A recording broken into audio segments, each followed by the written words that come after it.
अब ज़्यादातर लोगों को जैविक खेती एक शब्द ही है, लोगों को उसकी गहराई पता नहीं है। तो बालाघाट में कम से कम केमिकल्स की इस्तेमाल होती है और धीरे-धीरे बढ़ती जा रही है, ये भी बता रहा हूँ। किसानी हो रही है, इसमें फर्टिलाइज़र का ज़्यादा इस्तेमाल हो रहा है, जैविक मतलब कीटनाशक बहुत अधिक मात्रा में इस्तेमाल हो रहा है। इतना खतरनाक चीज़ों को हम हर 6 महीने में, हर 3 महीने में डालते ही जा रहे हैं, डालते ही जा रहे हैं, डालते ही जा रहे हैं।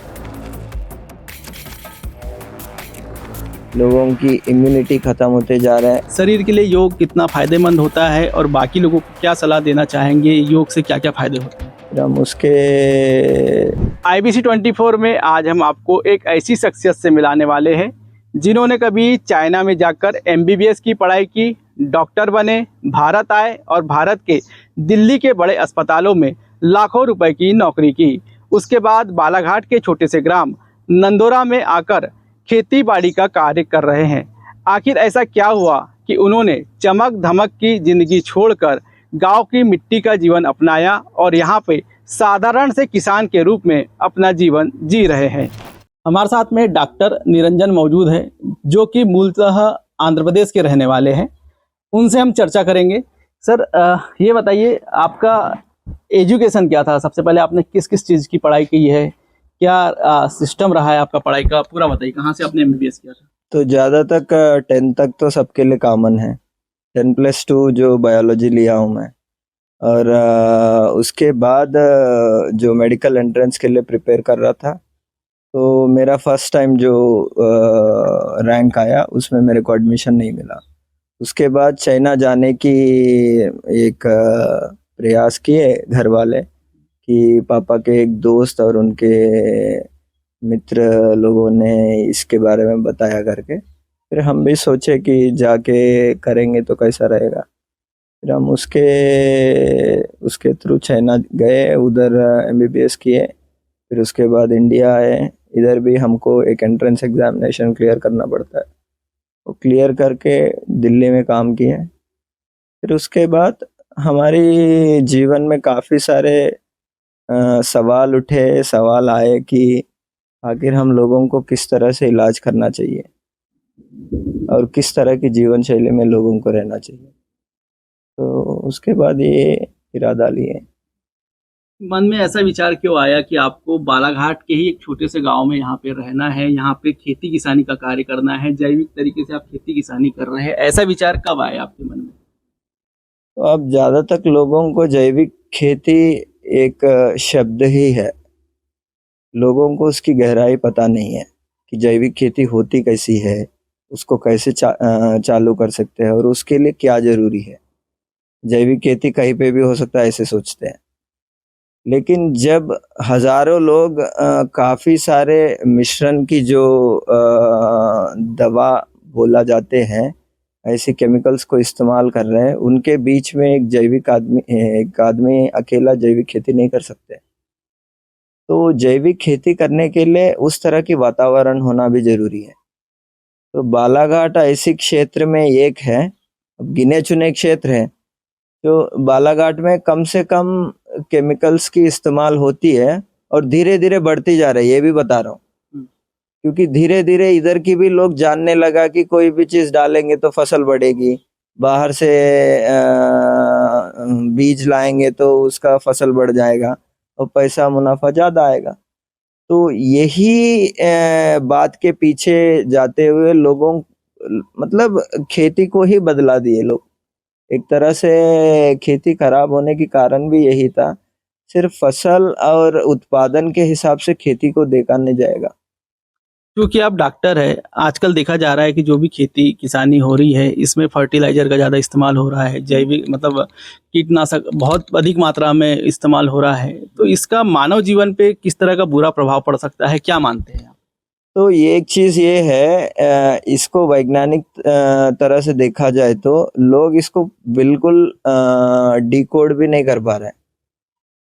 क्योंकि कोई भी चीज़ के लिए अब एक पैरासिटामॉल हम ले रहे हैं, उसके कितना फ़ायदा है, कितना नुकसान है करके कई सालों की रिसर्च एंड डेवलपमेंट होती है उसकी। उसके बाद पता चलेगा कि ये कितना नुकसान कर रहा है। अब जो हम खेत में दवा डाल रहे हैं, अब एक बॉटल की जो दवा है पीने से तुरंत 10 सेकंड में मर जाएंगे आदमी। अगर पिएंगे गलती से भी 10 सेकंड में मर जाएंगे, हॉस्पिटल जाने तक भी हम बचेंगे नहीं।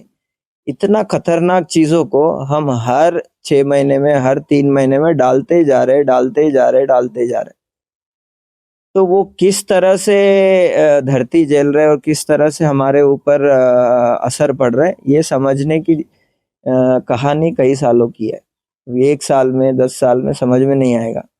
और ज़्यादा तक लोग बोलते हैं कि एक माइक्रो लेवल पे, नैनो लेवल पे इसकी पोल्यूशन चल रही है और इसकी वजह से लोगों को कैंसर की बीमारियां आ रहा है, लोगों की इम्यूनिटी ख़त्म होते जा रहा है। और मिट्टी की जो ऊर्जा है, जो काफ़ी सारे कीड़े मकोड़ों की वजह से मिट्टी की जो ऊर्जा है वो ख़त्म होते जा रहा है, क्योंकि उसको मार रहे हैं हम। सबसे पहले छोटे छोटे जीव मर रहे हैं। योग का मानव जीवन में कितना प्रभाव पड़ता है? आपकी दिनचर्या क्या रही है? सुबह उठ के आप जैसे बताते कि योग करते हैं, शरीर के लिए योग कितना फायदेमंद होता है और बाकी लोगों को क्या सलाह देना चाहेंगे? योग से क्या क्या फायदे होते हैं? अब योग के लिए तो हमारी इंट्रोडक्शन जरूरत नहीं है जी, क्योंकि जब योग को इंटरनेशनल योगा डे की प्रपोजल हुआ है यूएन में, तो 180 देश इकट्ठे बोले कि इसकी जरूरत है। जब 180 देश बोल रहे कि इसकी जरूरत है और वो चीज हमारे देश से आया हुआ है, इसको हमको कितना अपनाना चाहिए इसकी बताने की जरूरत नहीं है, ना इसकी इंट्रोडक्शन चाहिए। बस मेरा कहना यह है कि योगा और ध्यान की जो माध्यम है, उसको सिर्फ 1-2 घंटे, नहीं तो 4-5 महीने की कहानी मत बनाओ। योग जो भी था और उसकी जो भी प्रयोग था, लोग अपनी जीवन शैली में मिला के अपनी जिंदगी भर करते आए, इसीलिए आज भी वो जिंदा है हमारे देश में। और हमारे देश आके पढ़ने के लिए, इसको समझने के लिए तरसते हैं लोग। तो उसको अपनी जीवन शैली में, जैसे अब जैविक खेती ही बोल रहा हूँ, उसको अपनी जीवन शैली में कैसे अपनाए, उसी तरह की था योग। और उससे पुरानी चीज था ये, क्योंकि जब लोग आदिवासी के रूप में, जब खेती भी नहीं था, उस समय में योग था, ध्यान था कि आदमी को सिर्फ वास्तविक दुनिया से जुड़ के रहने के अलावा भी एक दुनिया है जिसको हम नहीं समझ पाते, उसी को हम आध्यात्मिक दुनिया बताया। और उसकी परंपरा है योगा और ध्यान। योग बहुत जरूरी है, बहुत जरूरी है, और जिसकी इंट्रोडक्शन की जरूरत नहीं है। आप ये जंगल के बीच में आपने बहुत ही मतलब मिट्टी का एक शानदार गोल आकृति का मकान बनाया है। इसके पीछे कुछ वजह है कि गोल ही क्यों बनाया है आपने? क्योंकि आजकल तो लोग कंक्रीट के पक्के छत वाले मकान बनाते हैं, लेकिन आपने जंगल के बीच में कबीलू वाला पुराने स्टाइल का जो है मिट्टी का मकान बनाया है। इसके पीछे की क्या वजह है? अब पहले से तो, अब आप लोगों को भी बता रहा था मैं कि बिल्कुल जो भी चल रहा है इधर, एक पुराना धारा को वापस लाने की ही कोशिश हो रही है। तो मैं भी देखा कि पुराने जमाने में लोग कैसे घर बनाते थे। तो जब वो पीछे जाके देखेंगे तो पुराने जमाने में तो लोग ज्यादा तक मिट्टी का ही घर बनाते थे, और मिट्टी के घर के पहले ज्यादा तक मचान डगाली से जो बनते हैं, तो पिक शेल्टर्स बोलते हैं, उसी के माध्यम से जीते थे। जब एक तरह की पक्का मकान बनने लगा, मतलब सबसे बड़ी, दुनिया की सबसे बड़ी पक्का मकान था मिट्टी का मकान, और वो गोल भी था। अच्छा, पहला मकान जो बना था गोल था। तो वही धारा से हम ये घर को बनाए, और हम चाहते हैं कि इस सोच को लोग समझे, और कहीं ना कहीं लोगों को ये चीज इसीलिए समझ में आना चाहिए, इसमें न पंखा की जरूरत है, इसमें थर्मो रेगुलेशन इतना आसान से हो जाता है, और गोल रहने की वजह से काफी सारे जो भी दुर्वासना जो अंदर आते हैं वो तुरंत बाहर निकल जाते हैं। वेंटिलेशन काफी अच्छे हो जाता है इसमें। और मिट्टी का मकान बहुत शानदार मकान है, बिल्कुल हमारी चमड़ा जैसा है वो। मिट्टी का जो दीवार है उसको ठंडे के समय में गर्म होना पता है, और गर्म के समय में ठंडा होना पता है, तो वैसे रहता है अंदर जाके देखोगे तो। क्योंकि आप डॉक्टर है और मेडिकल फील्ड की अपन बात करेंगे, तो काफ़ी ज़्यादा आजकल देखा जा रहा है कि छोटी-छोटी बीमारियों में बड़े अधिक इंग्लिश दवाइयों का उपयोग हो रहा है, अधिक डोज़ का इस्तेमाल हो रहा है। मतलब बीमारियाँ ज़्यादा तेज़ी से और फैलते जा रही, कम होने की जगह। ऐसा आप कुछ मानते हैं कि इस टाइप का दुष्प्रभाव भी पड़ रहा है अधिक? बढ़ रहा है, लेकिन अब लोग भी एक तरह से मजबूर हैं, क्योंकि बिना दवाई तो उनकी जान, मतलब उनकी अब जान की भी खतरा है, कई बार बीमारी का भी खतरा है, ज़्यादा बीमार हो जाएँगे करके। तो जब ये दोनों की खतरा होगा, लोग बिना इस्तेमाल करे रह भी नहीं पाएँगे। तो वो मजबूर है एक तरह से कि ये सब चीज़ों की इस्तेमाल करना ही पड़ेगा उनको। लेकिन सबसे पहले, अब मेडिसिन में भी एक टर्म है प्रिवेंटिव मेडिसिन करके, तो सबसे पहले प्रिवेंशन कैसे करना है जानना चाहिए लोगों को, कि हम जिस तरह की पानी पी रहे हैं, जिस तरह की इलाके में रह रहे हैं, जिसकी वजह से हमको बीमारी आ रहा है, उसको कैसे हम रोके। हम जब बीमार नहीं होंगे तो ये क्या दवाई भेजेंगे हमको? जब हमको बीमारी नहीं होगा तो कोई भी दवाई नहीं भेज सकते ना। तो आदमी उस स्थिति पे जाना चाहिए जब वो बीमार नहीं होंगे, तो कोई भी मतलब फार्मास्यूटिकल कंपनी हो, कोई भी सिस्टम हो जो दवा बनाने के लिए और भेजने के लिए बना है, वो एक तरह से धीरे-धीरे खत्म हो जाएगा। और इसकी ज़रूरी भी है। कहाँ पे?